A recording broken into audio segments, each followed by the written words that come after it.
Hey guys, it's Mimi here, and on this video, I'll be showing you how to view blocked accounts on Instagram.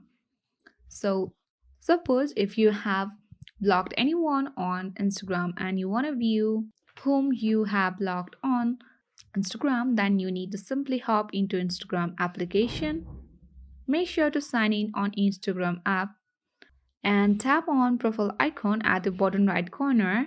So once you get access on your profile feed, tap on three line icon at the upper right corner. Now tap on settings and privacy. Scroll all the way down. Under who can see your content, you can see blocked. So you need to tap on blocked option. So here are all the blocked accounts that you have previously blocked on Instagram. So if you later wanna unblock it or unblock someone, then you can simply tap on unblock button and easily unblock someone on Instagram. I hope you found this video useful. If this video was useful, then hit the like button, subscribe to our channel and press the notification bell so that you won't miss any videos out there. Thank you guys.